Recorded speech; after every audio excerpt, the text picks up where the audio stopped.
오늘 제가 여러분께 들려드릴 이야기는 한 사람의 인생에서 가장 오래 그리고 가장 깊이 간직했던 그리움에 관한 이야기입니다.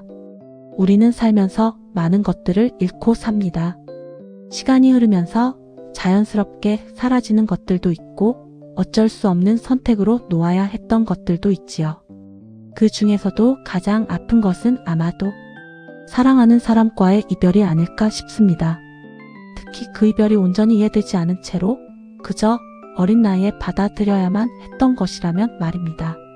1970년대 중반 경상남도 산청의 작은 산골 마을, 그곳에는 5 식구가 오순도순 살아가고 있었습니다. 아버지 김태수 씨, 어머니 박술래 씨, 그리고 3남매, 맏아들 성우, 둘째 딸 미숙, 그리고 막내 아들 준호. 오늘 이야기의 주인공은 그중 둘째 딸 김미숙 씨입니다. 지금은 68의 나이로 부산에서 작은 반찬 가게를 운영하고 있는 그녀는 40년이 넘는 세월 동안 단 하나의 질문을 가슴에 품고 살아왔습니다. 엄마는 왜 그날 아무 말 없이 떠나셨을까? 8살 소녀였던 미숙의 기억 속에서 어머니는 어느 가을날 아침 그저 조용히 사라졌습니다. 아무런 설명도 작별 인사도 없이 마치 처음부터 없었던 사람처럼. 그리고 그 후로 40년이 넘는 세월이 흘렀습니다. 미숙 씨는 그 긴 시간 동안 어머니를 찾지 않았습니다. 아니, 찾을 수 없었습니다. 아버지는 어머니에 대한 이야기를 철저히 금기시했고 오빠와 남동생도 점점 어머니의 기억을 지워갔으니까요. 하지만 미숙 씨만은 달랐습니다. 그녀는 평생을 어머니를 그리워하며 살았습니다. 밤마다 꿈에서 어머니를 만났고 길을 걷다가도 비슷한 뒷모습만 봐도 가슴이 뛰었습니다. 그리고 2023년 늦가을 68의 나이가 된 미숙 씨에게 기적 같은 일이 일어났습니다.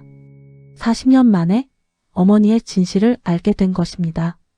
이야기는 1975년 가을로 거슬러 올라갑니다.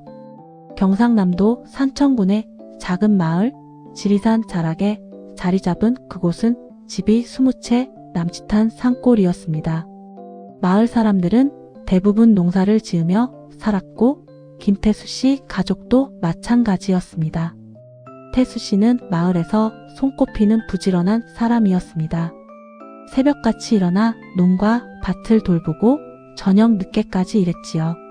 성격은 과묵하고 엄격했습니다. 웃는 모습을 보기 힘들었고 아이들에게도 늘 엄한 아버지였습니다. 반면 어머니 박술래 씨는 온화하고 따뜻한 사람이었습니다. 키는 작았지만 늘 밝은 미소를 지었고 아이들에게는 세상 어떤 것보다 부드러운 목소리로 말했습니다.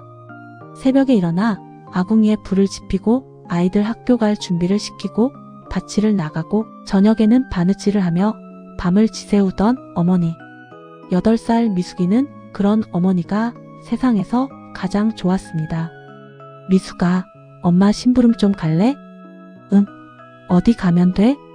저기 윗집 아주머니한테 이 나물 좀 갖다 드리고 와. 미숙이는 언제나 엄마 말이라면 무엇이든 들었습니다. 심부름을 가면 엄마가 머리를 쓰다듬어 주고 가끔은 숨겨두었던 엿을 하나 꺼내주셨거든요. 오빠 성우는 12살로 학교에서 공부를 잘했습니다. 장남이라는 책임감 때문인지 늘 의젓했고 동생들을 잘 돌봤습니다. 막내 준호는 5살로 아직 어려서 엄마 치마폭을 늘 따라다녔지요. 평범하고 가난했지만 그래도 행복했던 가족이었습니다. 그런데 그해 여름부터 뭔가 이상한 일들이 생기기 시작했습니다. 어머니의 얼굴에서 웃음이 조금씩 사라졌습니다. 밤마다 기침 소리가 들렸고 아침이면 눈이 퉁퉁 부어 있었습니다. 미숙이가 물어봐도 어머니는 그저 괜찮아, 엄마 괜찮아 하고 머리만 쓰다듬어 주셨습니다. 아버지와 어머니 사이의 대화도 점점 줄어들었습니다. 저녁 식사 시간은 침묵으로 가득했고 가끔씩 아버지의 낮은 목소리가 방에서 새어 나왔습니다. 당신이 그걸 어떻게 혼자 결정해? 여보, 나도 어쩔 수가 없어요. 미안해요. 미안하다고 다야? 애들은 어쩌고. 미숙이는 그 말들의 의미를 알 수 없었습니다. 그저 어머니가 우는 소리만 들렸고 그것이 너무 무서웠습니다.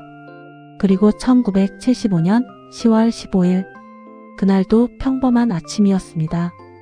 미숙이는 늦잠을 자고 있었고 부스스한 얼굴로 일어나 마루로 나왔습니다. 엄마?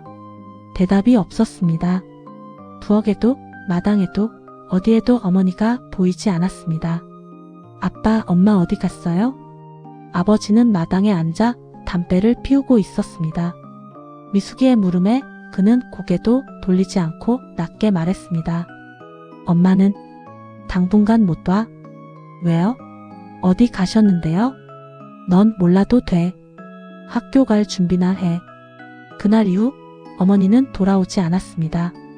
처음 며칠은 미숙이도 곧 돌아올 거라고 믿었습니다. 엄마가 자기를 두고 어디 가실 리 없다고 생각했으니까요. 하지만 일주일이 지났고 한 달이 지나도 어머니는 오지 않았습니다. 아빠, 엄마 언제 와요?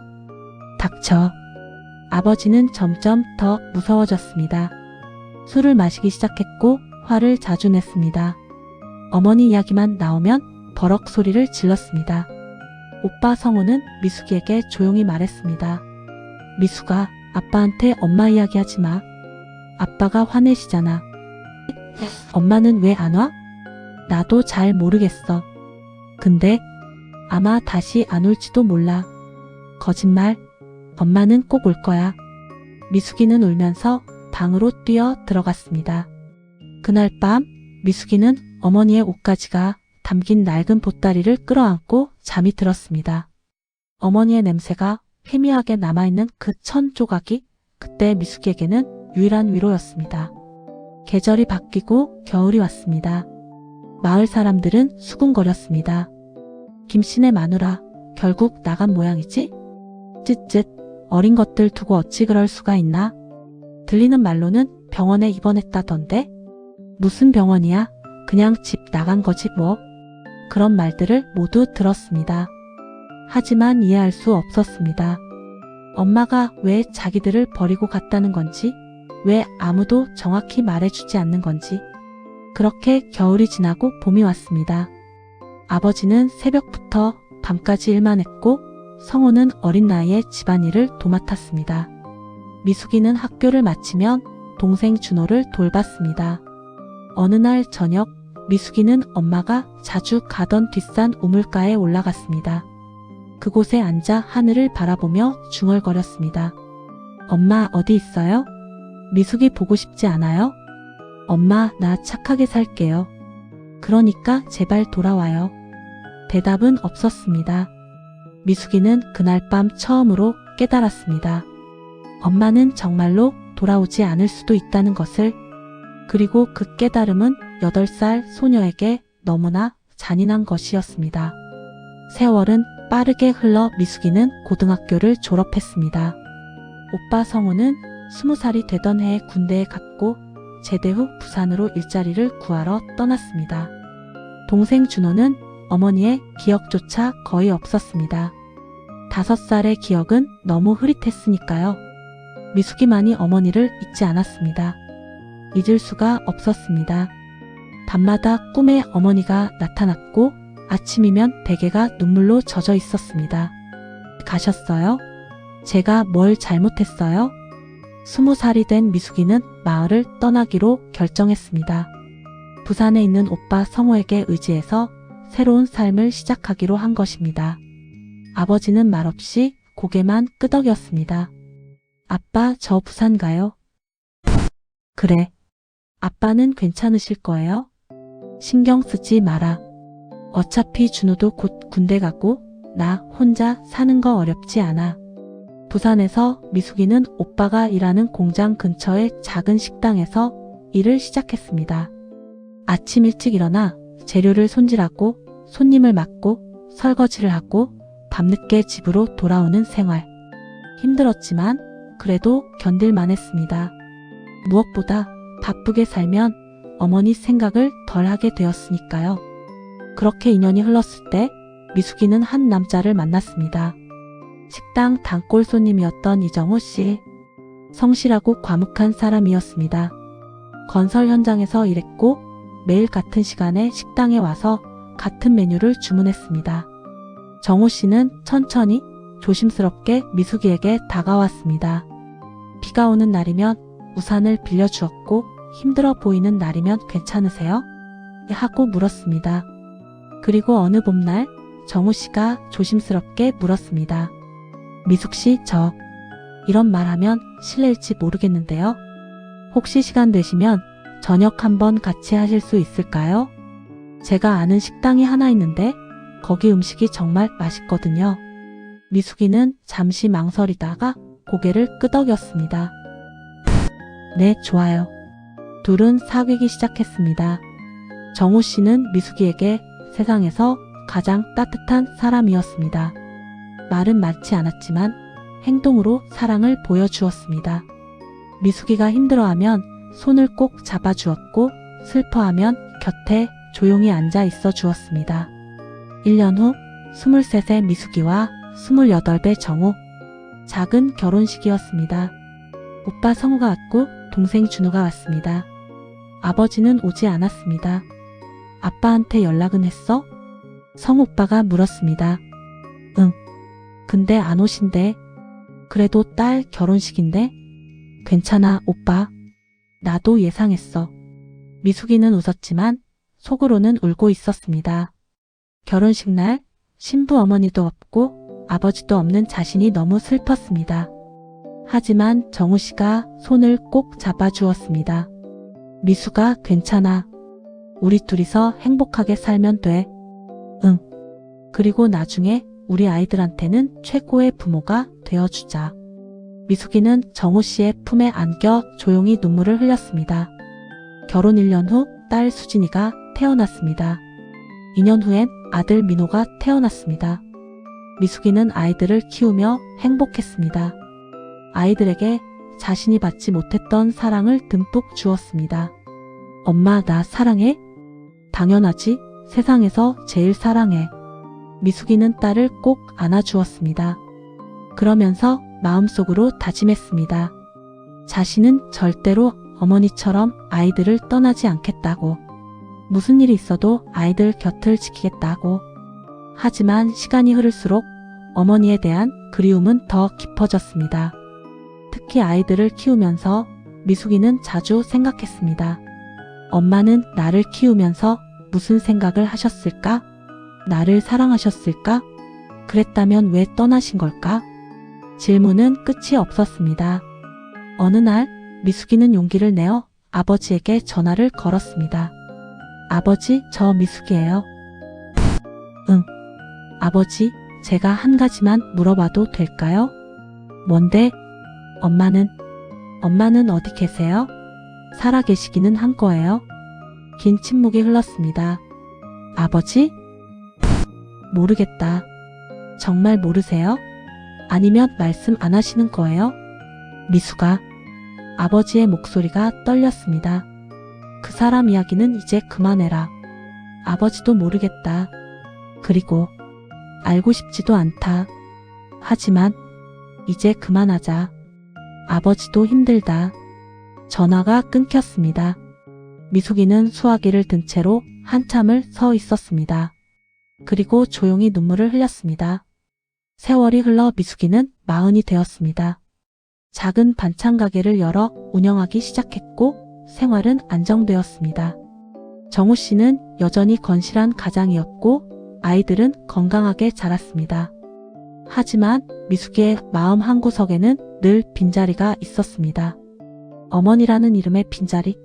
그리고 2005년 미숙이가 50줄에 접어들었을 때 아버지가 돌아가셨다. 소박한 유품들 중 잠긴 서랍 하나. 서랍을 부수고 열었습니다. 그 안에는 편지 몇 통과 낡은 수첩 하나가 있었습니다. 미숙이는 떨리는 손으로 편지를 펼쳤습니다. 그리고 첫 줄을 읽는 순간 온몸이 얼어붙었습니다. 여보, 미안해요. 나는 이제 정말 견딜 수가 없어요. 어머니의 편지였습니다. 미숙이는 떨리는 손으로 편지를 계속 읽어 내려갔습니다. 여보, 미안해요. 나는 이제 정말 견딜 수가 없어요. 병원에서 말하기를 제 병은 이제 손을 쓸 수 없는 단계래요.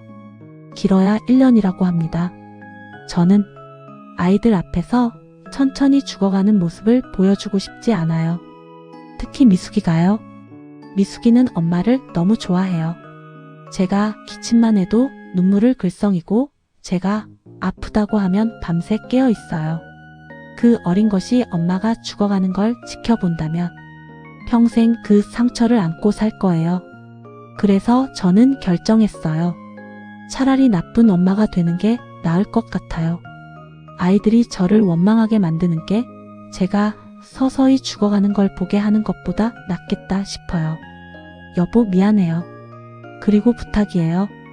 아이들한테는 엄마가 그냥 집을 나갔다고 해주세요. 아이들을 버리고 떠났다고 해주세요. 그래야 아이들이 저를 잊고 살 수 있을 거예요. 당신한테는 너무 큰 짐을 지우는 것 같아서 미안해요. 하지만 이것만은 꼭 지켜주세요. 저는 진주에 있는 요양병원에 들어갈 거예요. 거기서 조용히 마지막을 보낼게요. 당신은 찾아오지 마세요. 제발 부탁이에요. 저는 당신을 사랑했어요. 그리고 우리 아이들을 세상 무엇보다 사랑해요. 미숙이한테 전해주세요. 엄마는 너를 정말 많이 사랑했다고. 그리고 미안하다고. 술래. 편지는 거기서 끝이었습니다. 미숙이는 편지를 든 채로 그대로 주저앉았습니다. 엄마. 목소리가 나오지 않았습니다. 40년 동안 자신을 버린 엄마를 원망했습니다. 왜 아무 말도 없이 떠났는지, 왜 한 번도 찾아오지 않았는지 이해할 수 없었습니다. 하지만 이제 알았습니다. 엄마는 떠난 게 아니었습니다. 도망간 게 아니었습니다. 자식들을 위해, 자식들이 상처받지 않게 하기 위해 스스로 나쁜 사람이 되기로 선택한 것이었습니다. 오빠. 미숙이는 떨리는 목소리로 오빠를 불렀습니다. 오빠, 이거 봐. 엄마가. 아버지는 이걸 알고 계셨던 거구나. 엄마를 원망한 게 아니라 엄마를 잃은 게 너무 슬퍼서 그러셨던 거야. 미숙이는 수첩도 펼쳤습니다. 거기에는 아버지의 글씨로 빼곡하게 적혀 있었습니다. 1976년 3월 5일. 오늘 병원에 다녀왔다. 술래는 많이 약해져 있었다. 내 얼굴을 보고 울었다. 가지 말라고, 아이들 보여달라고. 하지만 나는 고개를 저었다. 술래가 원한 일이니까. 1976년 7월 18일. 병원에서 연락이 왔다. 술래가 위독하다고. 하지만 가지 않았다. 술래의 부탁을 지켜야 한다. 1976년 11월 2일. 오늘 술래가 세상을 떠났다. 장례식에도 가지 못했다. 아이들에게 들킬까봐. 미숙이가 요즘 자꾸 엄마를 찾는다. 가슴이 찢어진다. 1980년 2월 14일. 미숙이가 오늘 엄마가 정말 나를 사랑했을까요? 라고 물었다. 대답해주고 싶었다. 너희 엄마는 너를 너무 사랑해서 그래서 떠난 거라고. 하지만 말할 수 없었다. 술래와의 약속이니까. 1990년 8월 30일. 미숙이가 결혼했다. 가고 싶었지만 가지 않았다. 나는 자격이 없다. 술래, 미안하오. 당신이 그렇게 사랑한 딸의 결혼식에 가지 못하게 해서. 2005년 1월 1일. 나도 이제 오래 못 살 것 같다. 미숙아, 아버지를 용서해다오. 그리고 이 편지를 찾거든. 내 엄마가 너를 얼마나 사랑했는지 꼭 알아다오. 일기는 거기서 끝이었습니다. 미숙이는 울고 또 울었습니다. 그리고 40년 동안 냉정했던 아버지는 사실 평생을 그 비밀을 지키며 혼자 아파하신 것이었습니다. 미숙이는 편지를 가슴에 꼭 안았습니다. 엄마, 미안해요. 엄마를 오해해서 미안해요. 그리고 사랑해요. 엄마가 저를 얼마나 사랑했는지 이제야 알았어요. 미숙이는 아버지의 영정사진 앞에 무릎을 꿇었습니다. 아버지, 평생 혼자 그 비밀을 지키시느라 얼마나 힘드셨어요. 이제야 알았어요. 아버지가 왜 그렇게 화를 내셨는지. 엄마를 사랑하셨죠? 그래서 엄마의 마지막 부탁을 지키신 거죠? 아버지 고생 많으셨어요. 이제 편히 쉬세요. 그리고 엄마 곁으로 가세요. 그날 밤 미숙이는 오빠 성우와 함께 진주에 있는 공동묘지를 찾았습니다. 박술래 1936년부터 1976년까지 간단한 이름과 날짜만 새겨진 비석 앞에서 미숙이는 무릎을 꿇었습니다. 엄마, 미숙이가 왔어요. 40년 만에 왔어요. 너무 늦었죠? 엄마, 저 엄마 때문에 평생 아팠어요.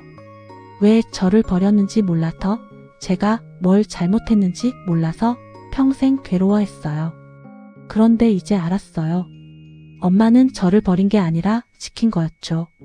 저한테 아픈 기억을 남기고 싶지 않아서, 그래서 스스로 나쁜 사람이 된 거였죠. 엄마 고마워요. 그리고 미안해요. 엄마를 오해해서 미안해요. 미숙이는 비석을 꼭 안고 참았던 눈물을, 참았던 그리움을, 참았던 사랑을 모두 쏟아냈습니다. 하늘에서 햇살이 비춰왔습니다. 마치 어머니가 딸을 안아주는 것처럼 따뜻한 햇살이 미숙이를 감싸 안았습니다. 그날 이후 마음 한구석에 있던 무거운 짐이 내려놓아진 것 같았습니다. 미숙이는 매달 한 번씩 진주에 있는 어머니 산소를 정리하고 꽃을 심고 어머니와 이야기를 나눴습니다. 엄마, 수진이가 이번에 승진했어요. 엄마가 보셨으면 좋아하셨을 텐데. 민호는 결혼 준비 중이에요. 좋은 사람 만났어요. 엄마, 손주 빨리 보고 싶죠? 저는 잘 지내요. 남편도 건강하고 가게도 잘 되고 있어요. 걱정 마세요. 어머니는 대답하지 않았지만 미숙이는 어머니가 듣고 있다는 걸 느낄 수 있었습니다. 그리고 어느 봄날 미숙이는 어머니의 비석 옆에 아버지의 유골함을 함께 묻었습니다. 아버지, 이제 엄마 곁으로 가세요. 평생 떨어져 계셨잖아요. 이제는 함께 계세요. 미숙이는 일어서서 하늘을 바라보았습니다. 구름이 마치 두 사람이 손을 잡고 걷는 모습처럼 보였습니다. 집으로 돌아온 미숙이는 딸 수진이를 불렀습니다. 수진아, 이리 와봐. 왜요, 엄마? 그냥 안아줄게. 엄마, 왜 이래요? 갑자기? 미숙이는 딸을 꼭 안았습니다. 수진아, 엄마가 너를 사랑한다는 거 알지? 당연하죠. 엄마는 절대 너를 떠나지 않을 거야. 무슨 일이 있어도. 엄마, 갑자기 왜 이래요? 무슨 일 있어요? 아니야, 아무 일도 없어.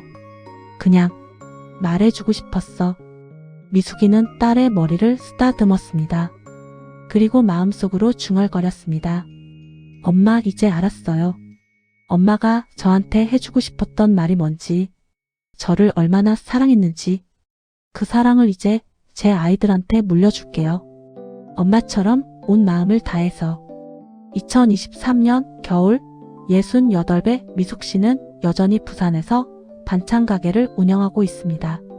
손님들은 그녀를 웃는 사장님이라고 부릅니다. 언제나 밝게 웃고 따뜻하게 대하는 사장님이라고요. 하지만 그들은 모릅니다. 그 웃음 뒤에 40년의 아픔이 있었다는 것을, 그리고 그 아픔을 사랑으로 승화시킨 한 여인의 이야기가 있다는 것을. 매달 한 번 미숙 씨는 진주로 갑니다. 부모님 산소를 찾아가서 이야기를 나눕니다. 엄마, 아버지, 오늘도 왔어요. 두 분 보고 싶었어요. 40년 만에 찾은 진실, 40년 만에 깨달은 사랑. 그것은 아팠지만 동시에 가장 큰 선물이었습니다. 여러분, 오늘 이야기는 여기까지입니다. 우리는 살면서 많은 오해를 합니다. 특히 사랑하는 사람들에 대해서 말이죠. 왜 그랬을까? 왜 그런 선택을 했을까? 나를 사랑하긴 했던 걸까? 하지만 때로는 그 질문의 답을 알게 되는 순간이 옵니다. 너무 늦게 올 때도 있지만 그래도 오긴 옵니다. 그때 우리는 깨닫습니다. 사랑하는 사람들의 모든 선택에는 우리가 보지 못했던 사랑이 있었다는 것을. 미숙 씨처럼 여러분도 오늘 한 번쯤 생각해 보시면 좋겠습니다. 부모님의 선택이, 배우자의 선택이, 자식의 선택이 혹시 우리가 이해하지 못했던 어떤 사랑에서 비롯된 것은 아닐까 하고요. 그리고 아직 늦지 않았다면 사랑한다는 말을 전해보세요. 미안하다는 말도 함께요. 그것이 우리가 서로에게 줄 수 있는 가장 큰 선물이니까요. 오늘도 이야기를 들어주셔서 감사합니다. 여러분 모두 사랑하는 사람들과 따뜻한 시간 보내시길 바랍니다.